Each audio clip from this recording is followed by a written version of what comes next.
Hello friends and welcome back to ReddX Trace Amounts of Science. Today we're getting into another Neckbeard story, this one titled Living with Two Neckbeards and a Legbeard. I think it's a 4-part series, something like that. Features a neckbeard named Mike, which we've been seeing a lot of recently. Mike and Dean, like very popular neckbeard names, as an aside. Sorry to any Mikes and Deans. This video is for you, Mikes and Deans out there. I'll stop rambling.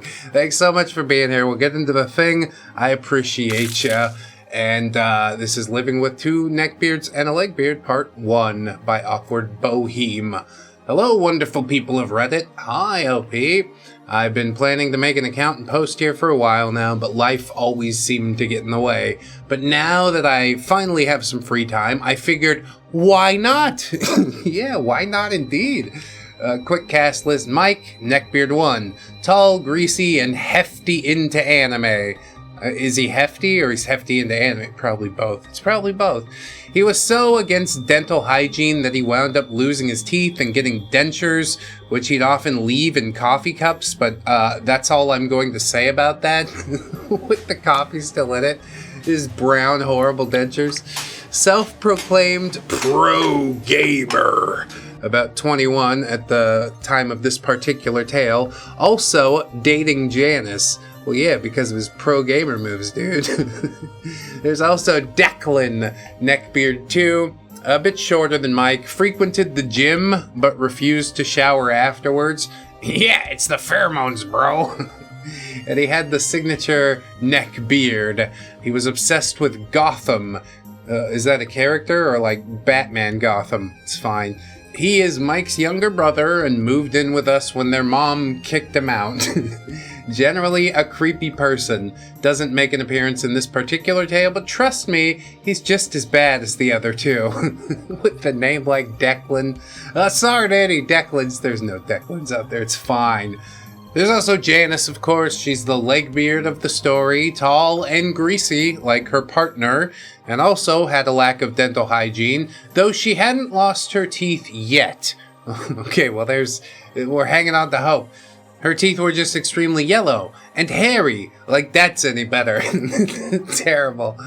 Has a serious not like other girls attitude and smoked like 20 cigarettes a day. Oh, 1 pack? That's not so bad. Ideally, we get to 0, but at least you're not at 100, you know? That's not an issue on its own, but when she smokes in the flat with all the windows closed, yeah, not pleasant. Same age as Mike. Yeah, that's pretty gross, honestly. Carrie, my best friend, taller gal, which she loves to annoy me about, and absolutely stunning. Not just saying that because she's my bestie. Theater geek like me and my companion in the absolute hellhole that was our flat sharing with the other 3. She's also gay, which is important in some of these tales because you know what creeps can be like. 19 here. Also OP, awkward theater geek, gay guy who's so pale and wears so much eyeliner that I could fit in with the Addams family. I mean, that's just theater in general, isn't it? You don't want to get washed out by the stage lights, whatever. 5'3.5". Yes, carry the half counts. Your narrator for this train wreck. Also 19 at this point. Well, look at you getting out in the world at 19, you know, flying the nest and trying to make a little coop for yourself. Unfortunately, it did crash and burn, but I hope it hasn't put you off the experience too much. Here's the story. We actually hadn't been planning to move in with Mike and Janice at first. Carrie and I had been planning to move out for college with 2 guys from our courses, one of them being our friend Brian. Oh, cast list is still going. Brian was friends with both myself and Carrie and the Neckbeard Bros, which is how we met. Oh, thanks, Brian. Anyway, Brian had a couple family emergencies, which resulted in him having to drop out last minute, and because the other guy didn't really know us that well, he decided to move in with some other of his own friends, which I completely understand. I wouldn't want to live with 2 people that I'd barely met before. Really? You have that luxury? I just get on the Craigslist, I'm like, bring me a freak! Delivers every time. This was when Brian mentioned that Mike and Janice were looking to move out of Mike's parents' house and suggested that we should maybe share a flat with them. Now, We knew about the hygiene issue these two had, but Mike was always complaining about the shower in his parents' house being broken, and so we put the bad hygiene down to that. It's just a convenient excuse. You're desperate enough, you wash your balls in the sink, alright? It didn't explain the lack of oral hygiene, but we figured, hey, maybe it'd be okay. Maybe we can politely convince them to brush their teeth. Plus, it's not like it's our teeth, so we can just move away if the smell got too bad. Yeah, you rot your mouth somewhere over there. That seems like desperate times to me, bro. Besides, we were getting pretty desperate. Oh, see? Okay. We'd already put down a deposit for the flat and wouldn't be able to afford all of the rent if it was just the two of us, so we agreed to flat share with Mike and Janice. How bad could it be? As it turns out, pretty fucking bad. I mean, that's what we showed up for, honestly. The pair were pretty weird from the beginning. For example, when they first came to look around the flat, they seemed pretty disappointed that there were 2 bedrooms. They, quote-unquote, joked about how fun it would have been if we all had to share a room. Yeah, no. They also suggested at first that Carrie could share a room with Janice and Mike could share with me, despite the fact that they are literally a couple. Needless to say, we shut that idea down pretty damn quick. Yeah, they were into some stuff, I'll tell you what. If I'm gonna throw every moral I ever had in the trash, it's not gonna be for Mike and Janice. And to be completely honest, neither OP nor Carrie were particularly excited to be moving in with these two, but aside from their odd room ideas, they did seem harmless enough. Yeah, except for the whole partner swapping thing. Besides, we were desperate, and so we began living together. Yeah, I understand the desperation. Like I said, the Craigslist roommates. We realized fairly quickly that their lack of hygiene went further than just personal grooming. Their room was a mess. Carrie and I made a point of establishing some boundaries straight away, one of them being that we would not enter each other's bedrooms without permission. To their credit, both Mike and Janice made a point of not entering myself and Carrie's bedroom for a while, and would knock on the door to get our attention. I don't like the "for a while," what the fuck is that?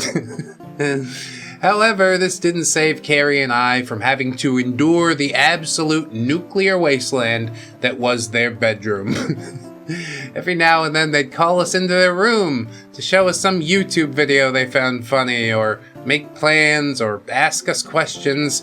God forbid they actually leave their room and talk to us themselves. Yeah, I think they're mostly immobile. They're like fused with the mattress after a certain point. It's very concerning. The room was, to put it lightly, a pigsty. Takeaway containers littered the floor with food spilling out onto the floor to rot. You guys got carpet in there? Not anymore. Unpacked boxes were piled up all over the place. They were still there after 2 months. Bro, I've been in my house a year and a half. There's still some boxes laying unpacked. But then again, they're not like in my room. They're in a storage. It's like, okay. Whatever. The bed was always a mess and appeared to be covered in, bodily fluids. No thanks. And the room, well, most of the flat, honestly, constantly smelled of smoke thanks to Janice's habit of smoking indoors with all the windows closed. Yeah, charming.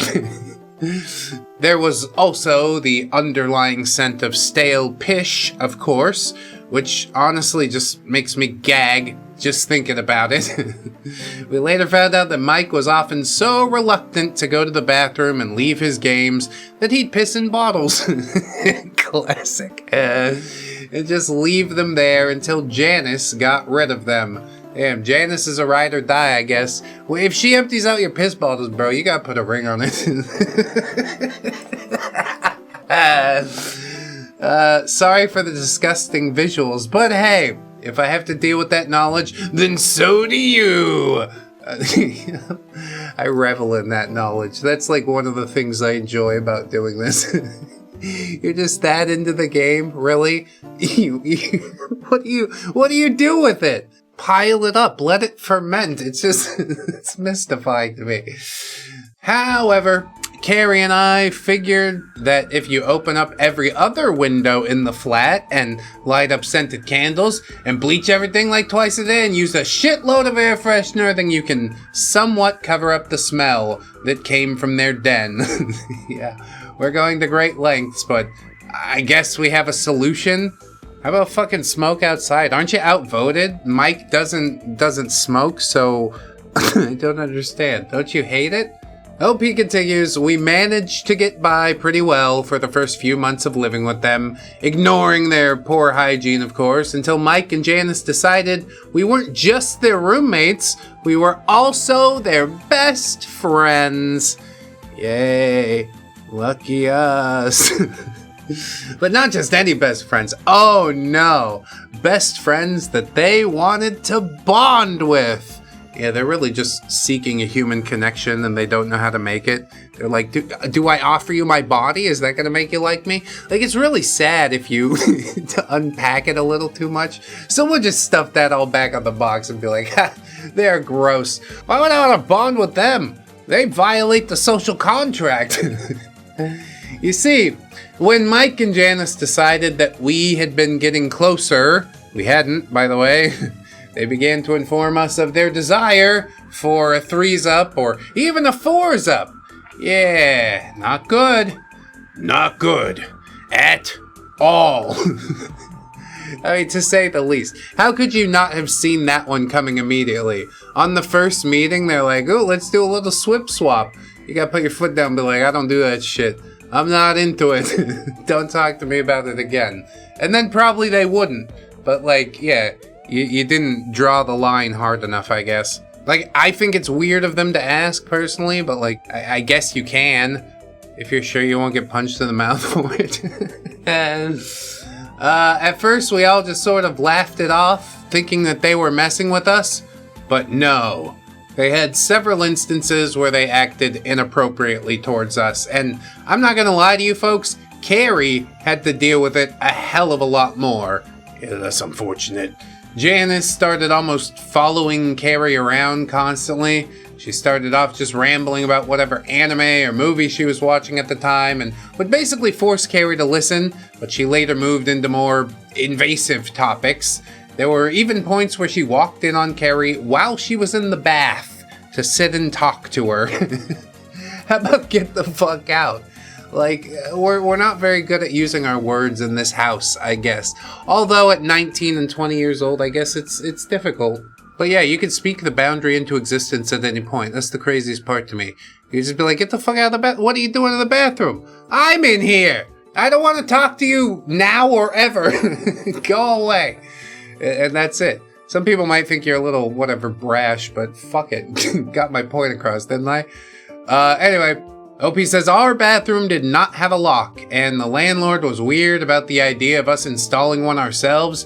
Every time we brought it up to him, he'd tell us that he was looking into it. Yeah, he's just cheap. Anyway, Carrie spoke to her about it several times and politely asked Janice not to bother her whilst she was in the bath. To which Janice responded, it's not a big deal. I wouldn't mind if you talked to me if I was in the bath. You never take a fucking bath, Janice. Now get out. I have a steak knife in here with me and I'm gonna use it on you. I'm gonna Norman Bates the shit out of you if you don't leave. And of course she won't get that reference because it's not from anime. I'm not sure why that conversation ended, honestly. It's just like, yeah. It is a big deal to me. Why? I do mind. I'm telling you I mind. Get out now. Whatever. Anyway, I got to the point where I had to sit outside the bathroom door whilst Carrie was in the bath just to stop Janice from barging in. I didn't mind doing this for Carrie's sake, but really, I shouldn't have had to. Anyone else would realize that barging in on your roommate when they're bathing is completely inappropriate. Yeah, it's fucking crazy. Like, I have no explanation for these people at all. They're just like dopamine-addicted sexual deviants. I don't know how to quantify this. Anyway, there was also a time when they found out that Carrie is a trans gal, and Mike made a remark that he'd be the best at pleasuring an oversized lady part, and decided to demonstrate what he meant by moving his dentures. Oh boy, oh my God. Excuse me while I go and throw up. Yes, I can't. Oh. Yeah, that cut me deep right there. I don't want it.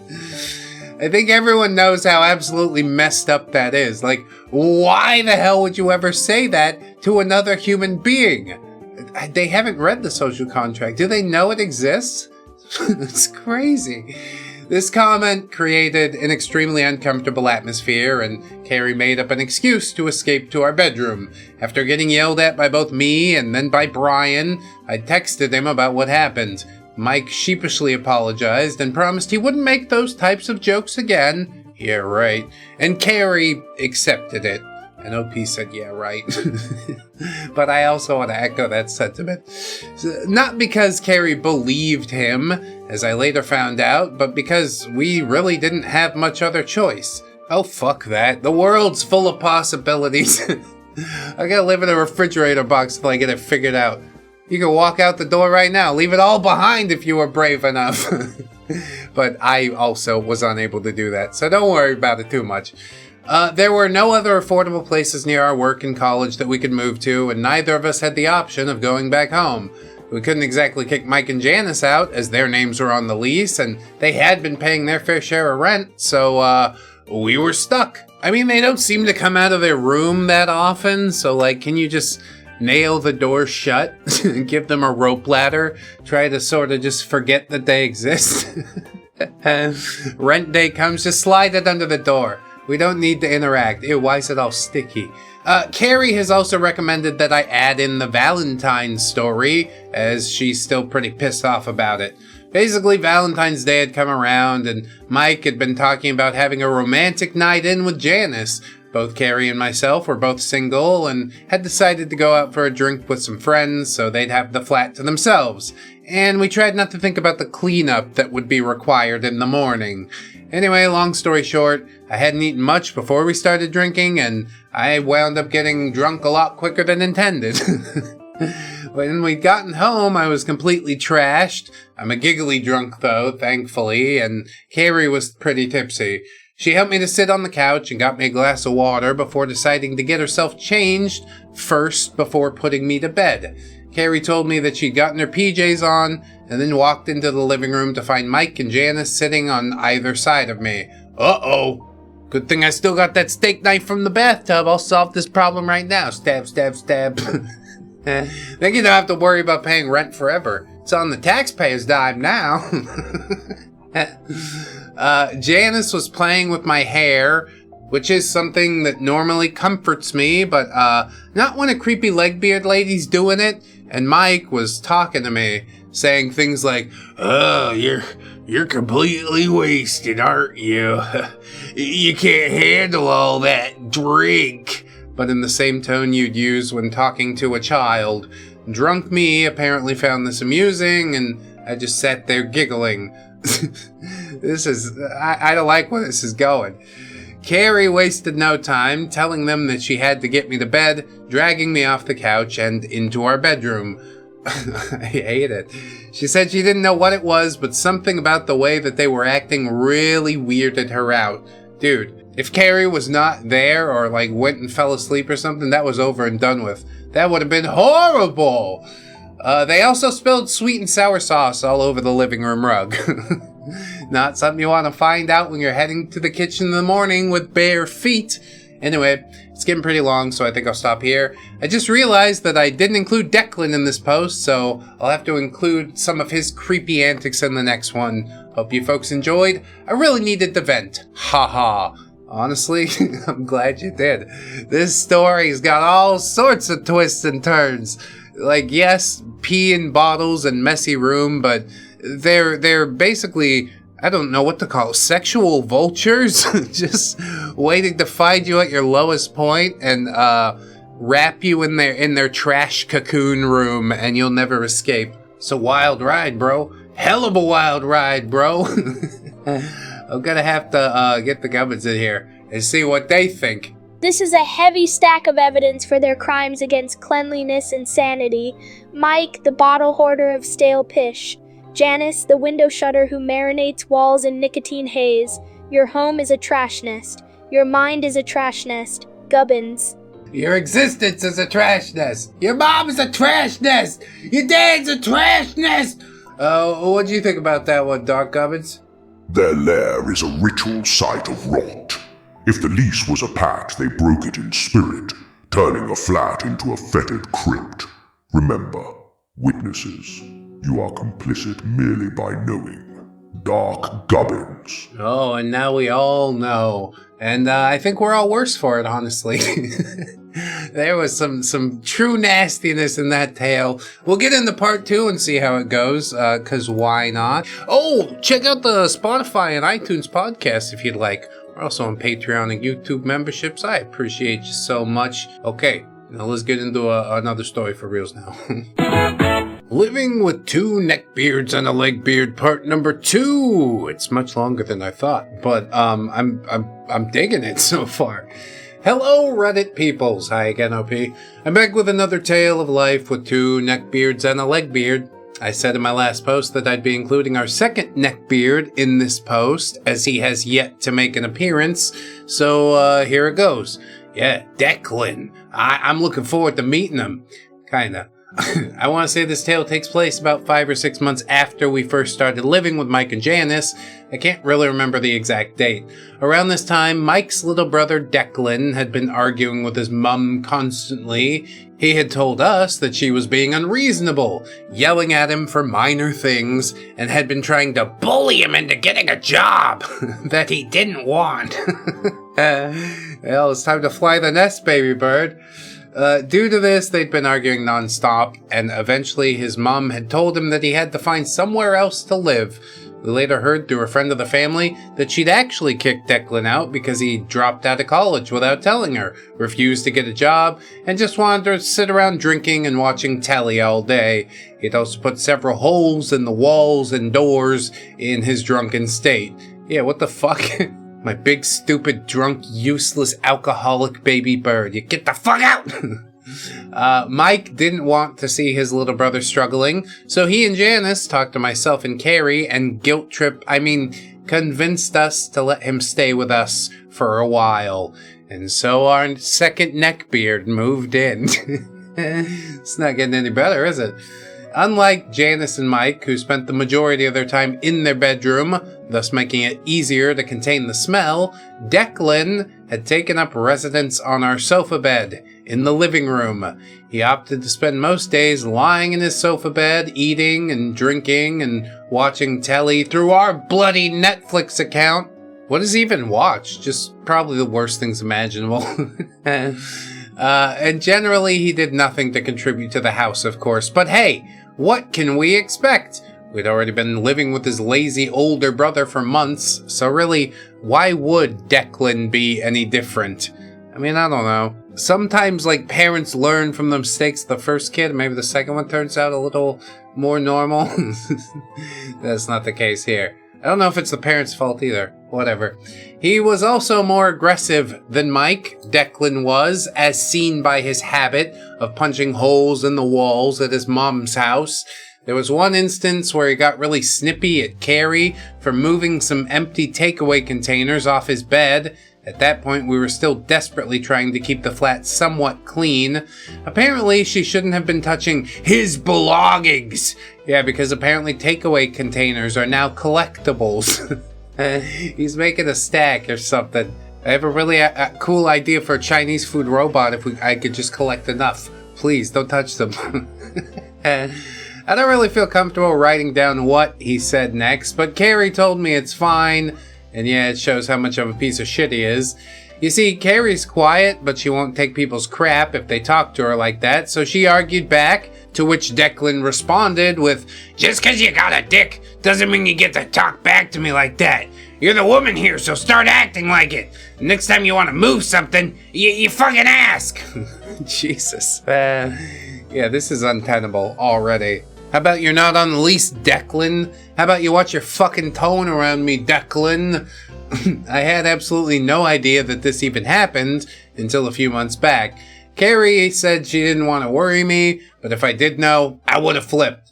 At the very least, he never spoke to her like that again until we moved out, but that's a whole nother story. He did even apologize to her afterwards, buying perfume and chocolate to make it up to her. Carrie didn't accept these gifts, but told him that she was willing to move forward since, again, we didn't really have anywhere to go. After this incident, he mostly focused his anger on the occasional phone calls he had with his mom, poor woman, and sometimes Mike, though they often got over it pretty quickly. Is the mom just like being overrun? No father in the household again? Again? It's fucking tragic. Declan was, like Mike and Janice, a creep, although he never focused on anyone in particular. No, indeed. You see, Declan liked to focus his flirting efforts on any random girl in the street that he found attractive. I remember one instance where I'd been struck with Declan in the HMV and he tried to work his magic on the girl at the till. Just let her do her job, for God's sake. I'd been looking for a gift for my little cousin, leaving Declan to his own devices as I had to look around, and when I found what I was looking for, I headed back to the till to pay for it, only to find Declan flirting. I think that's what he called it anyway, with the very clearly uncomfortable employee. He even reached over the counter to try and grab her hand to admire her nails. Are you... Don't do this. Are his own nails even clean? They just look like shit. It's so transparent. Please. I headed over to pay for my things, managing to make Declan move aside, further away from the girl at the till. We made small talk while she scanned everything, and I managed to mouth a quick sorry to her, subtly tilting my head in Declan's direction when he wasn't looking. She chuckled a bit at this, waving me off. I swear to God, I thought Declan was going to snap his neck with how quickly he looked up to glare at us. I thought that was the end of it until Mike asked if we could have a serious talk later that night. No thanks. You know that episode of Friends where Ross flips out at Chandler for stealing the pizza delivery girl from him just because he acts like a normal human being and pays for the food? Well, yeah, that's kind of the situation that we had here. No, this is so thinly veiled. This is just, blaming somebody else for your own failings. It's a convenient excuse for why it didn't work out for you. Like, just accept that you're not good at some things. It's fine. Declan had gone crying to Mike, telling him that he was flirting with this really attractive girl, and that I just barged in and ruined it for him and made him look bad. Darling, I think you did that to yourself. I told Mike what happened, and surprisingly, he believed me. I mean, yeah, he knows his brother's a fucking... He's not very gifted. Linguistically, looks-wise, he's got it pretty rough, all things considered. But he's also never taken steps to improve his situation, so you can't feel that bad. Mike just asked me if I'd be able to just, quote, let it be next time, as Declan gets really excited when he talks to girls. Yeah, I'm sure he does. I told Mike that I wouldn't want to upset Declan, but if he's making someone uncomfortable, then I'm not just going to stand there. Needless to say, Declan didn't speak to me for a few days after that, and it was heaven! Yeah, I'm gonna keep doing that every single time. Now you've just set this in motion. It was around this time that Janice and Mike had decided to get a bit more brave with their attempts to win Carrie and I over. I guess having another creep in the house made them a bit more confident. Yeah, you guys are outvoted now? This is fucked up. Around a month or so after Declan moved in, there was a death in the family. I really don't want to go into a lot of detail because it's still a sore spot for me, but basically, there had been some family drama that resulted in me not being informed about the funeral, and as a result, I missed it. It was pretty fucked up, honestly. I was absolutely distraught at this point, even had to take a couple weeks off work, who were thankfully very understanding. Carrie was an absolute godsend during this time and spent the majority of her free time taking care of me, which I still feel bad about because she shouldn't have had to, but this wouldn't be in the post if the clan didn't do something to make it even worse. Yeah, that's the thing about self-absorbed people. You know, they don't really consider how somebody else might be feeling or the optics of the thing. It started kind of subtle. I'd broken a glass one afternoon and broke down crying. That's the kind of headspace I was in, you know, where minor things going wrong feels like the end of the world. Janice heard the glass breaking and came to check on me. At first, she did what most other people would do in that situation. She picked up some of the glass on the floor, checked over my hand for any cuts, a couple scratches, but nothing serious. But that was about it for acting like a normal human being. Well, good try, I guess. She asked me if I wanted to watch a movie to cheer me up. I politely declined and told her I just wanted to go to bed, maybe try and do some college work if I felt up to it. She ignored me and started talking about how she just downloaded the Harry Potter box set. And didn't I just love Harry Potter? That would definitely cheer me up. I again told her that I didn't really feel like it, and she again ignored me, talking about how she'd make me feel all better. By this point, Mike was in the kitchen with us, asking what was wrong. It was at this point that it dawned on me that I was stuck at home with these two, as Carrie was out working. Declan was also out for a job center appointment, and presumably also to harass more random people. I mean, not really random. Specifically, women. Good-looking women. Women whose self-esteem is negatively affected by a single interaction with Declan. As far as the Harry Potter thing, yeah, go tell him to go screw. What the fuck? Have fun with your wizard thing. I'm not in the mood. Bye. You know? Line in the sand. Mike, of course, agreed that the best thing for me to do was to watch a movie with them. He eventually resorted to picking me up and carrying me to the now folded up sofa bed. Might I remind you that this was the same sofa bed that Declan had been practically living on since he got here. The sofa bed was contaminated with bits of rotting food and spilled drinks and Declan's sweat shadow. I hate it. Just let me go to my room. If I hadn't been such an emotional wreck, I'd have balked at the idea of it, but the state of the couch was the least of my concerns. Janice and Mike sat down on either side of me. Mike had an arm wrapped around both of mine and Janice's shoulders, pulling me closer to the unbearable scent of his BO, and Janice leaned on me and moved her legs until she was half sitting on my lap, effectively pinning me to the couch. Yeah, I don't like this at all. Are you okay? Do you need help? Blink at me in Morse code. I'd kind of given up at this point and had just opted to just try and enjoy the movie as much as I could, whilst trying to block out the vile scent that was bombarding me from all sides.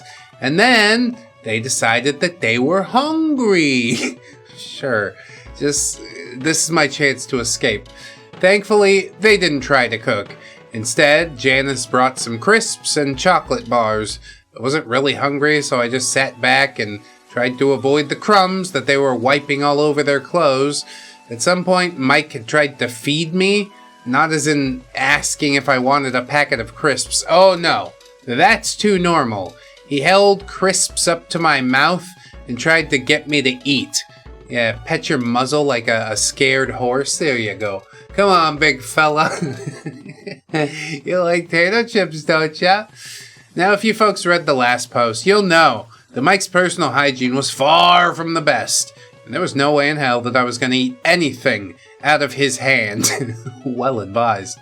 I'd gotten a bit frustrated and decided to just grab an unopened packet of crisps and have a couple just to get Mike to leave me alone, but this apparently was not the right thing to do. He took the packet out of my hand and held up another crisp for me to eat. It's covered in E. coli. I think I'm good.